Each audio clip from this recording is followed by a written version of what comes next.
हम आपके लिए लाते हैं biology lectures with animation. So subscribe our channel to get all the lectures and press the bell icon. Assalamu alaikum my dear students. I'm Bilal Saeed and you people are watching Akash Biologist. Okay, so today we will discuss about the endothermy in cold and warm environment. हमने endothermy की बात करनी है कि endothermy जो है वो cold environment में और वार्म इन्वायरमेंट में किस तरह से होती है। यानी कि हम बात कर रहे हैं उन तमाम ऑर्गेनिज्म के बारे में जो अपने इनसाइड जो है मेटाबॉलिज्म के थ्रू अपनी बॉडी के लिए हीट जनरेट करते हैं। सो एंडोथर्म जो है वो कोल्ड इन्वायरमेंट में किस तरह से रहते हैं और वार्म इन्वायरमेंट में या हॉट इन्वायरमेंट में किस तरह से रहते हैं, इसके बारे में हम लोग बात करेंगे। अब जब कोल्ड इन्वायरमेंट की हम लोग बात कर रहे हैं तो कोल्ड इन्वायरमेंट में हमें एक चीज़ का तुझे पता है कि अगर कोल्ड इन्वायरमेंट है तो वो अपने लिए हीट तो जनरेट कर सकते हैं, लेकिन उन्होंने एक मैकेनिज़्म अडॉप्ट करना होता है कि वो जो हीट उनके अंदर जनरेट हो रही है उसको अपने मेंटेन रख सकें, या फिर ऐसा हो कि वो जो हीट है वो बाहर ना निकले, ठीक है, और बाहर से जो कोल्ड है बाहर इन्वायरमेंट की वो उनकी बॉडी के अंदर कम से कम एंटर हो। तो बेसिकली इसके लिए जो है इनके पास जो है वो कई मैकेनिज्म होते हैं through which they maintain their body temperature from the cold environment.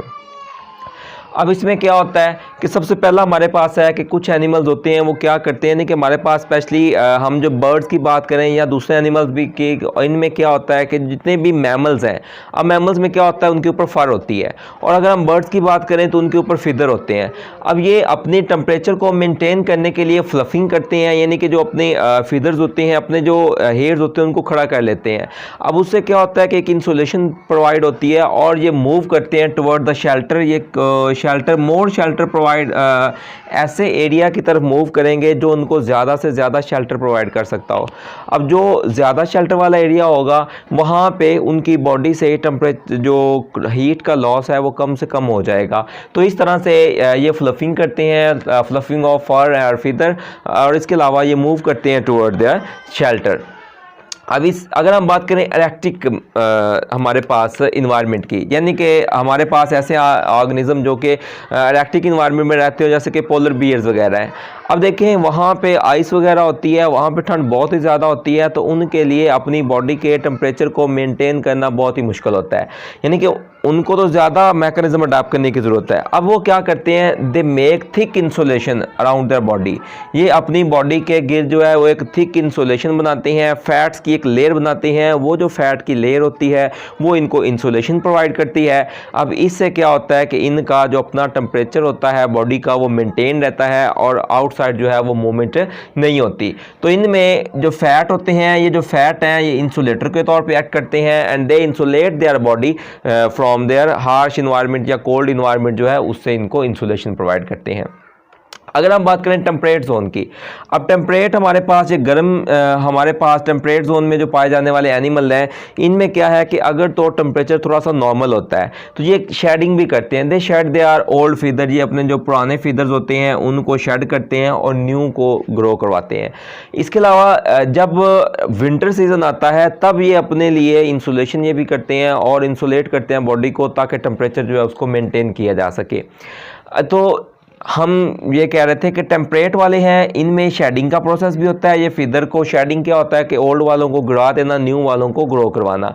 इसके अलावा ये अपनी बॉडी को इंसुलेट भी करते हैं। They make their insulation layer in their winter season. तो ये विंटर सीजन में अपनी बॉडी को इंसुलेशन का काम करते हैं, बाकी जो अदर सीजन होता है उसमें ये नॉर्मल रहते हैं।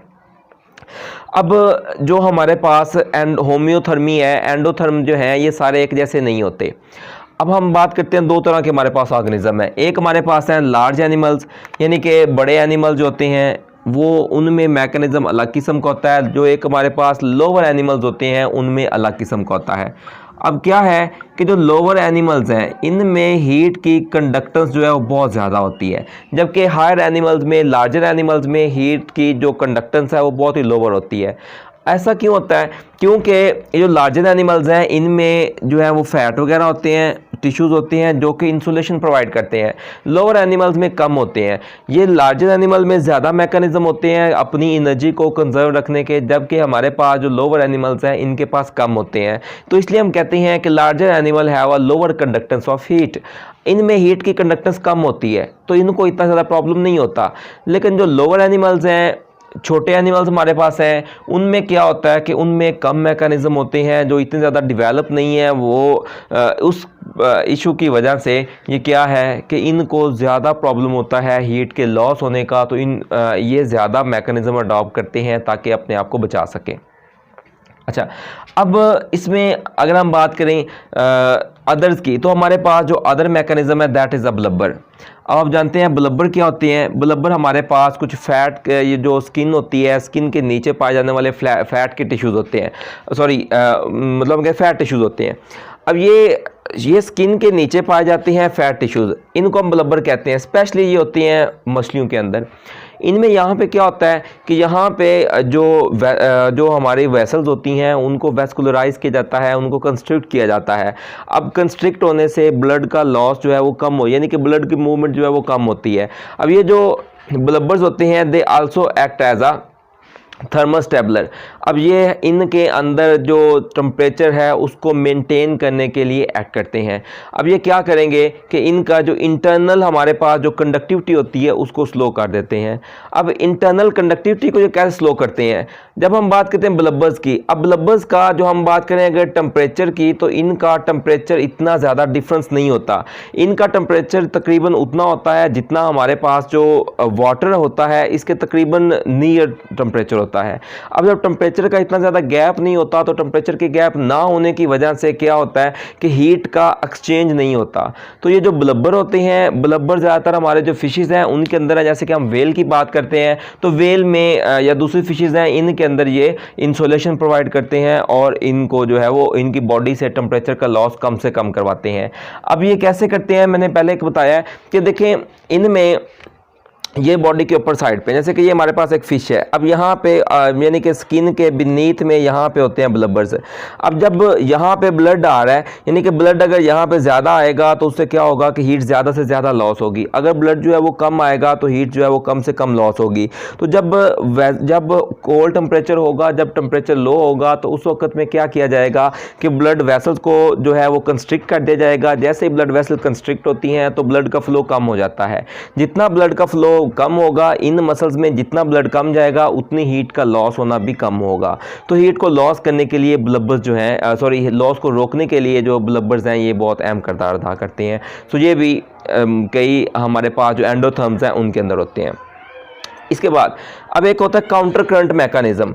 अब ये जो काउंटर करंट मैकेनिज़्म है ये अडेप्ट किया हुआ है कई ऑर्गेनिज़म ने अपने बॉडी के टेम्परेचर को मेंटेन करने के लिए। अब ये कैसे करते हैं, अब काउंटर का मतलब होता है मुखालफ, ठीक है, यानी कि हमारे पास जब फ्लो हो रहा है किसी भी चीज़ का, तो उसमें अगर ऐसा फ्लो हो कि एक चीज़ हमारे पास कोई इधर को मूव कर रही है, दूसरी हमारे पास इधर को मूव कर रही है, तो इसको हम नाम लेते हैं काउंटर का, यानी कि एक दूसरे के मुखालफ सिमत में मूव करना। अब ये एनर्जी का यहाँ पे काउंटर एक्सचेंज होता है। वो किस तरह से होता है कि जो ऑर्गेनिज्म है उनमें जो बॉडी जो हमारे पास यानी कि ऑर्गेनिज्म की ये जो इनसाइड है इसको हम नाम देते हैं कोर का। ये कोर हम बोलते हैं इनसाइड बॉडी, ये हो गई कोर। और ये हमारे पास जो है इसकी एक्सटर्नल बॉडी है, यानी कि जो स्किन वगैरह आ जाती है, ये आउटसाइड द बॉडी है। अब कोर जो रीजन होता है इसमें वार्म टेम्परेचर वो मतलब इनसाइड जो है वो वार्मली ऑर्गेनिज्म जो है वार्म होते हैं, जबकि जो आउटसाइड होती है ये इनका जो टेम्परेचर होता है यहाँ पे कोल्ड होता है। तो यहाँ पे अब क्या होता है कि हमारे इनके अंदर जो पाए जाने वाली जो मेन आर्टरीज होती हैं, आर्टरीज में नॉर्मल में क्या होता है कि एनर्जी ज़्यादा होती है, जबकि इनमें जो होती हैं वेन्स होती हैं उनमें एनर्जी कम होती है। हीट ज़्यादा होने की वजह से इनका जो ब्लड होता है आर्टरीज का वो वार्म होता है, जबकि जो वेनस ब्लड होता है वो कोल्ड होता है। अब क्या होता है कि ये जो वार्म ब्लड है ये जब बाहर जाएगा स्किन की तरफ तो यहाँ से हीट लॉस हो जाएगी। तो अब ये हीट को बचाना चाहते हैं। अब क्या होता है कि हमारे पास जब एक ऑर्गेनिज्म जो है उसमें यानी कि यहाँ पे ये हमारे पास हम कह लेते हैं कि ये हमारे पास है आर्टरी और ये हम कहते हैं कि ये हमारे पास है वेन। अब ये आर्टरी का काम है कि बाहर की तरफ ये हमारी है स्किन, इसने स्किन की तरफ ब्लड लेके आना है। वेन का काम है इसे यहाँ से वापस लेके जाना। अब ये वार्म टेम्परेचर जो ब्लड होता है ये यहाँ से मूव करते हुए जो अपनी हीट होती है ये इस हीट को वेन के अंदर मुंतकिल कर देता है। अब जो वेनस वाला वाला जो कोल्ड ब्लड था वो वार्म हो जाता है और इसका टेम्परेचर जो है वो आर्टेरियल ब्लड का कम हो जाता है। अब इससे क्या होगा कि जब आर्टरीज का ब्लड टेम्परेचर यहाँ से कम हो जाएगा तो ये जो हीट ने यहाँ से डेसिपिटेट होना था वो डेसिपिटेट कम होगी। यहाँ स्किन से तो बाहर चूँकि टेम्परेचर कम है तो फ़ौरन ही यहाँ से एनर्जी का एक्सचेंज हो जाना था, तो अब इस एनर्जी का एक्सचेंज कम से कम होगा और ज़्यादा टेम्परेचर वापस दोबारा से कोर में चला जाएगा, क्योंकि ये जो वेन है ये वेन वापस लेके इनसाइड चली जाएगी हार्ट वगैरह के पास। तो ये मसल चूँकि मेन इनसाइड होते हैं तो ये बॉडी का जो कोर है वो वार्म रहेगा और जो आउटसाइड है वो थोड़ी सी कोल्ड रहेगी। तो इस तरह से ये अपनी बॉडी के टेम्परेचर को मेंटेन करते हैं। अब इसमें चूँकि ये हमारे पास काउंटर ट्रांसपोर्ट है, मुखालफ हो रही है, तो इसलिए हम इसको जो है वो काउंटर करंट एक्सचेंज का नाम देते हैं। तो ये counter current heat exchange mechanism होता है जिसके ज़रिए ऑर्गेनिज्म जो है वो अपनी बॉडी के अंदर जो हीट है उसको स्टेबल करते हैं। ओके, अब इसके अलावा अब क्या होता है, दूसरा हमारे पास है, ये तो हो गया कि हमारे पास एंडोथर्मी इन कोल्ड इन्वायरमेंट के कोल्ड इन्वायरमेंट में ऑर्गेनिज्म किस तरह से एंडोथर्मी करते हैं। The second one is endothermy in hot environment.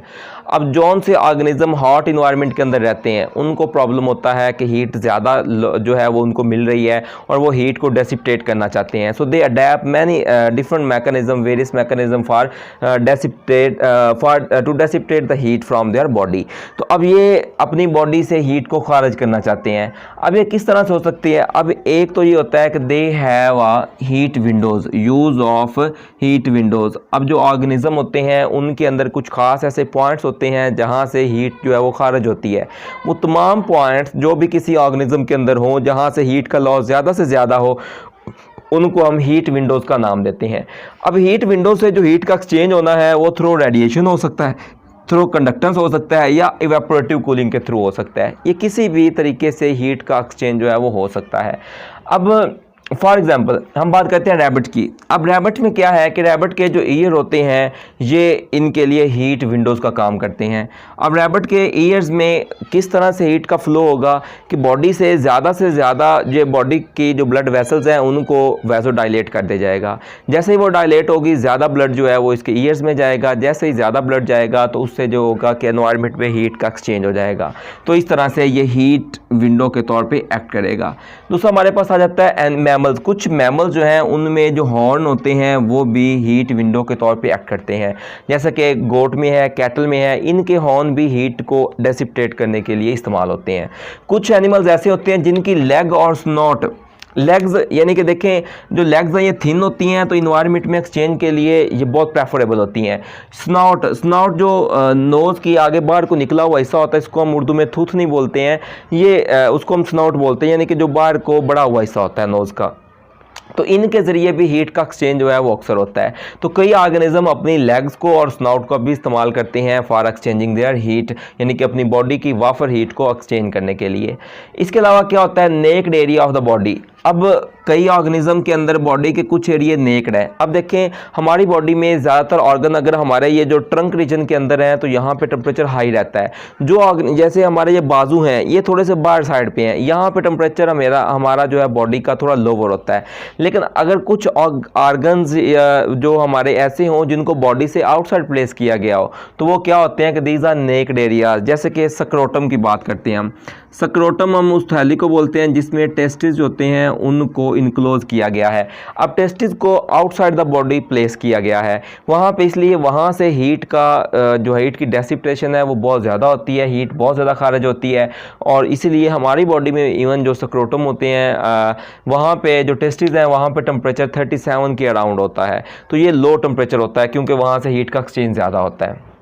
इसके अलावा बॉडी पोस्चर पे भी डिपेंड करता है कि बॉडी किस तरह से है, यानी कि डायरेक्टली कितना कंटैक्ट आ रहा है इन्वायरमेंट के साथ, तो उससे भी हीट जो लॉस जो है वो ज़्यादा होती है। तो अगर इस तरह से यानी कि कोई बॉडी का वो पार्ट है जो कि कूल ब्रीज के साथ जो है वो डायरेक्ट कंटैक्ट में है तो क्या होगा कि वो कूल ब्रीज उस बॉडी के पार्ट को ठंडा कर देगी, वहाँ से हीट बार जो है ज़्यादा खारिज हो जाएगी। तो ये भी हमारे पास variation in their body posture भी हो सकता है, उनके ज़रिए भी हीट का एक्सचेंज होता है।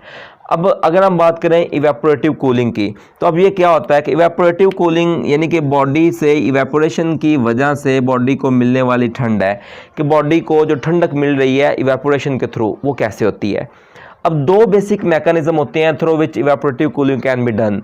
कौन कौन से हैं? Number 1 is a sweating and number 2 is a painting. अब स्वेटिंग क्या है? स्वेटिंग होता है वो बेसिकली जो पसीने का खारिज होना। अब क्या होते हैं कि हमारी जो बॉडी है उसमें जो है वो स्वेट ग्लैंड्स होते हैं। ये स्वेट ग्लैंड्स क्या करते हैं? ये स्वेटिंग प्रोड्यूस करते हैं। जैसे ही हमारी बॉडी का टेम्परेचर हाई होता है तो उस टेम्परेचर को हमारी बॉडी के टिश्यूज़ के अंदर पाए जाने वाले वाटर को इवेपोरेट करने के लिए इस्तेमाल किया जाता है। अब चूँकि अगर हमने 1 ग्राम वाटर को इवेपोरेट करवाना हो तो इसके लिए हमें 2444 जाउल एनर्जी, या हम कहते हैं कि 558 जो कैलोरी एनर्जी, कैलोरी में हम कहते हैं 558 और जाउल में हमारे पास है 2448 जाउल। इतनी एनर्जी हमें रिक्वायर होती है for evaporation of 1 gram of water. अब देखें 1 ग्राम के लिए इतनी एनर्जी चाहिए, तो अगर हमने ज़्यादा पानी को अगर इवेपोरेट करवाना हो तो बहुत एनर्जी चाहिए होगी। अब इसका क्या फ़ायदा होता है कि इसका फ़ायदा ये है कि थोड़ा पानी हमारी बॉडी से इवेपोरेट होता है और ज़्यादा एनर्जी हमारे जिस्म से रिमूव हो जाती है।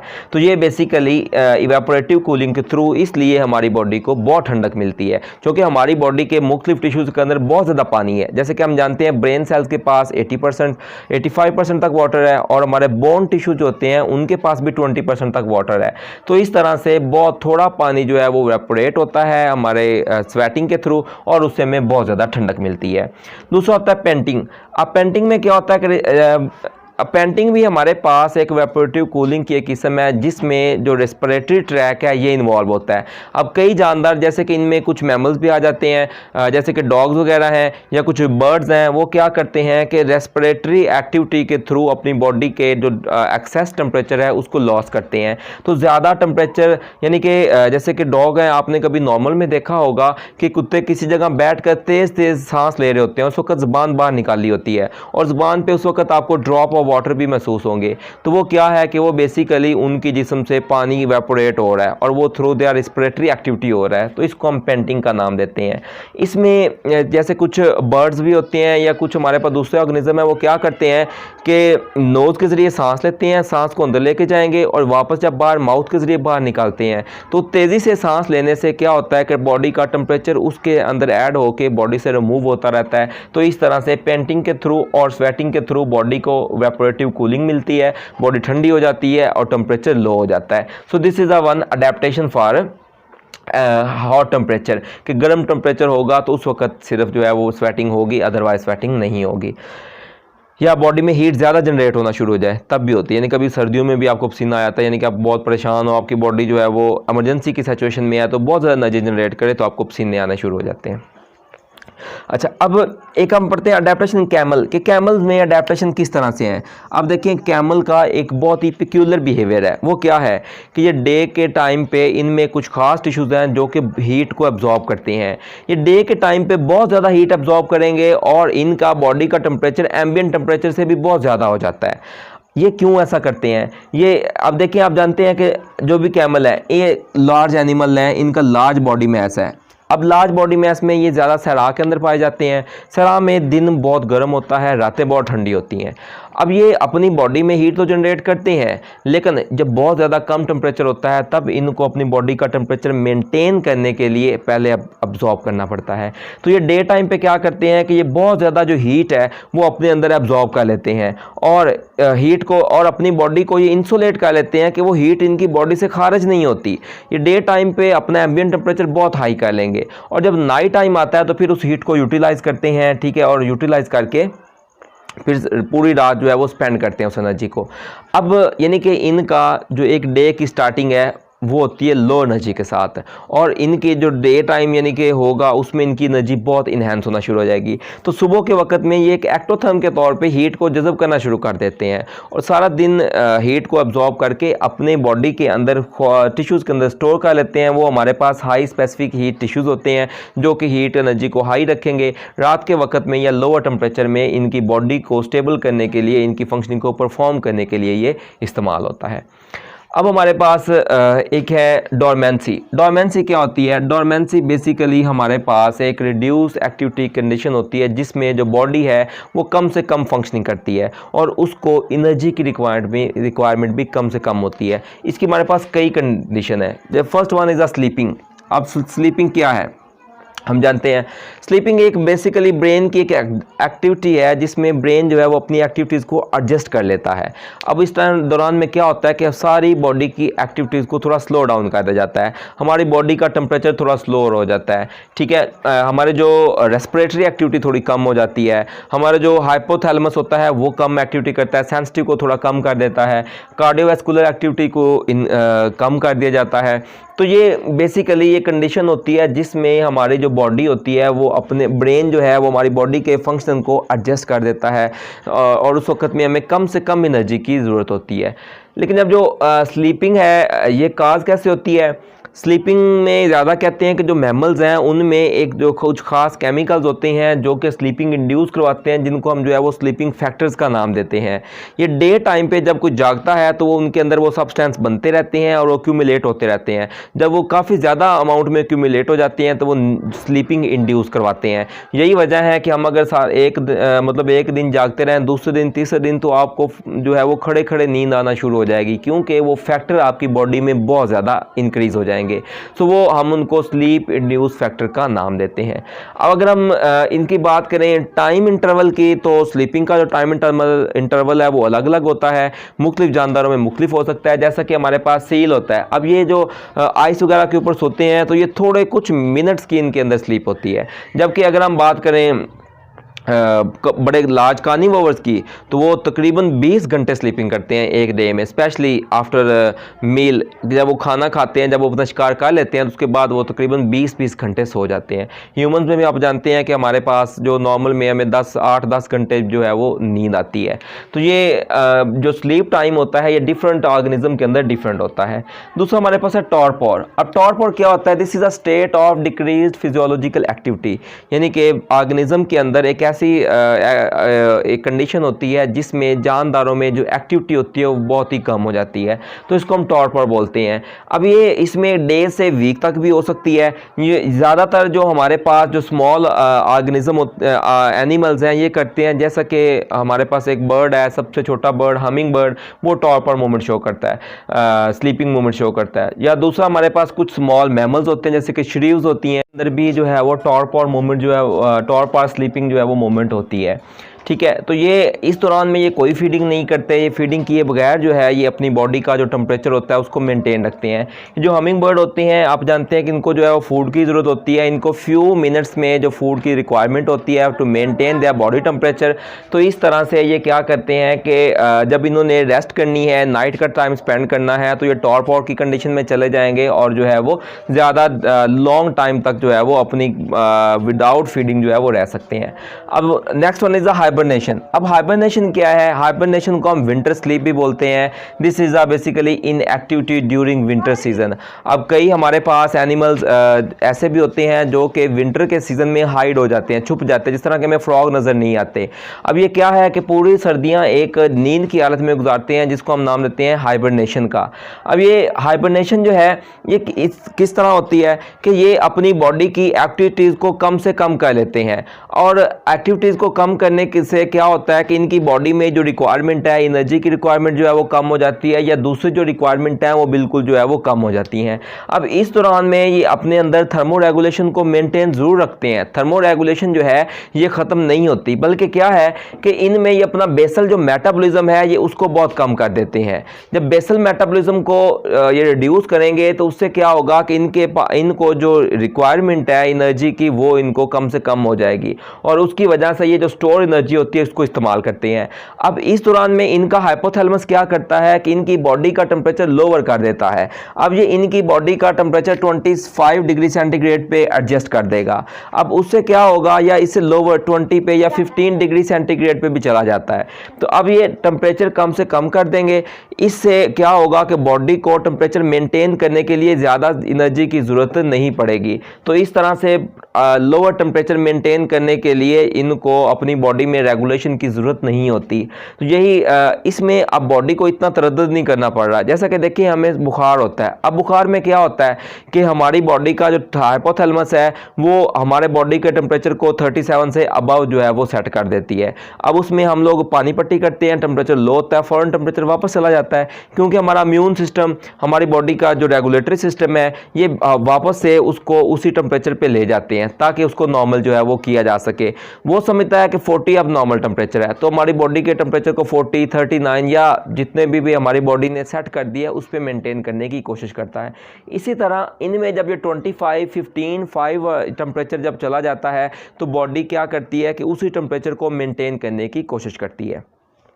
अब ये लोअर एनिमल्स में होता है, हायर एनिमल्स में नहीं होता। हायर एनिमल्स में क्या होता है, हायर एनिमल्स में हो तो क्या होगा, अब देखें अगर हम बियर की एक एग्जांपल लें तो बियर में क्या होता है कि उसमें अगर उसका बॉडी टेम्परेचर 5 पे चला जाए तो उसको बाद में टेम्परेचर को मेंटेन करने के लिए, इस टेम्परेचर को वापस लाने के लिए उसको तकरीबन 24 से 48 आवर्स रिक्वायर होते हैं।